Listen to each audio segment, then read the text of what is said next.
Many men around the world, but especially in Western countries, are choosing to avoid marriage and cohabitation in order to be liberated from the tyranny and enslavement by the family courts.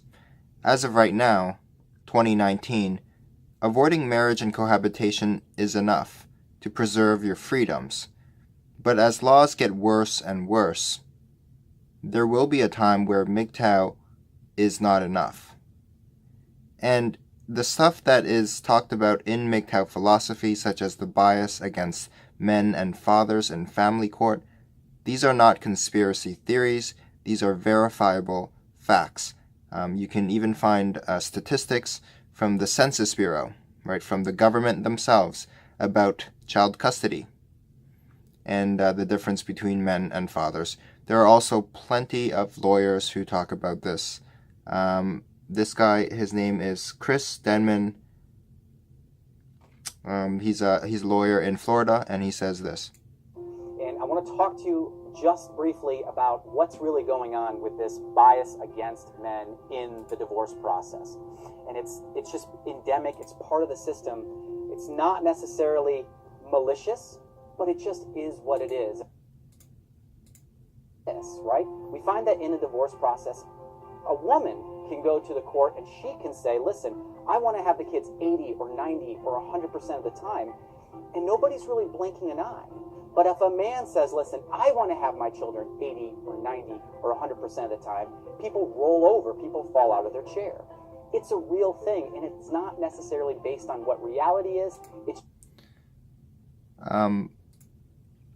There's also evidence that laws are getting worse year by year, such as #MeToo and how easy it is for a man to be prosecuted and have his reputation destroyed from a false accusation.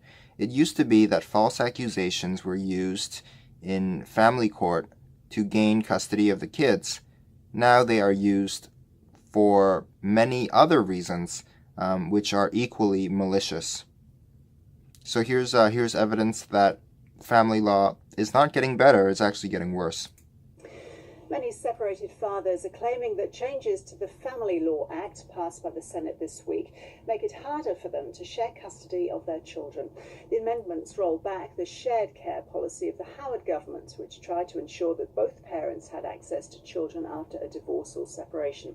It comes against the background of a case in Queensland where a father has been banned from having any contact with his 5-year-old daughter until she reaches 18, because the family court decided that the mother would destroy the relationship between herself and the girl rather than agree to shared care. Warwick Marsh is from the Fatherhood Foundation, and he joins me now. Good to see you, Warwick. Thanks.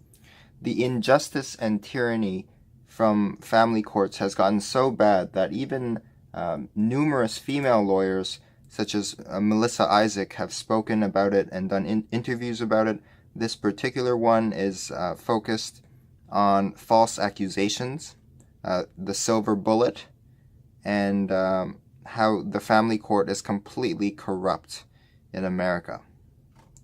I'm not going to play this video, but there's many others like this. Here's another one from Catherine Kovalchuk about how the courts are biased against men.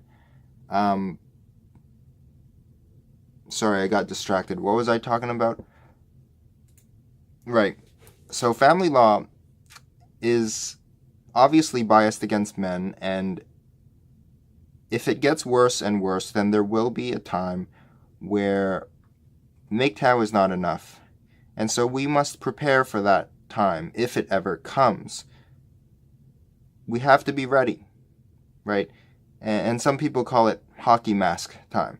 So we should learn from the courageous people of Hong Kong about the tactics used to defend your freedom, because one day it may be necessary. You know that something is upside down in society when students at the top university use their empty Olympic swimming pool to practice throwing Molotov cocktails. Welcome to the Polytechnic of Hong Kong. World leader in design, now world leader in insurrection. All the brains and discipline that usually go into higher education here are being deployed to turn this citadel of learning into a fortress of protest with bespoke barricades built to last. So every time I come back to Hong Kong, the protesters are better organized. Look at these Molotov cocktails, the brick barricade, of course the umbrellas, and then also tactics. They've just decided, after some argument, that they're better off up there on the balcony of the Polytechnic University than down here, where they'll be more vulnerable. But the intention is to draw the riot police into this junction and then give them all they've got. Let's trap the police inside, they say. It's more miserable than higher education, and this could turn out to be a death trap for both sides. We have to fight, although there's not much hope, but we want to fight for our freedom. Yes. Even though this could be a suicide mission, politically. Yeah. Yes, we will fight until the end. But after 6 months, there is just escalation here. No dialogue, no compromise, no process to resolve this political dispute. Just a student resorting to bow and arrow. So what they're preparing here is the siege of the Polytechnic. Look at all this. Barricade after barricade, fully expecting the riot police to storm this place, possibly tonight. And there's absolutely no sign that any of them are going home or giving up. In fact, they're digging in. On one floor, they're busy making cement to make more barricades, or to cement the wheels of a barricading truck. Then there's the faculty of petrol bombs. Its trophies are poised everywhere, hundreds of them. While the real university trophies are languishing behind glass. Then there's the attention to detail.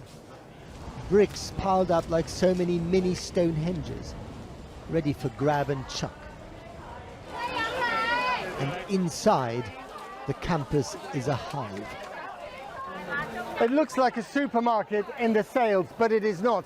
It could be a Christmas fair, but it is not. This is the central food court of Revolution High, and every one of these areas has different tools to offer. You've got your inflammables here for making the Molotov cocktails. Over there, protective gloves. That guy up there was handing out gas masks.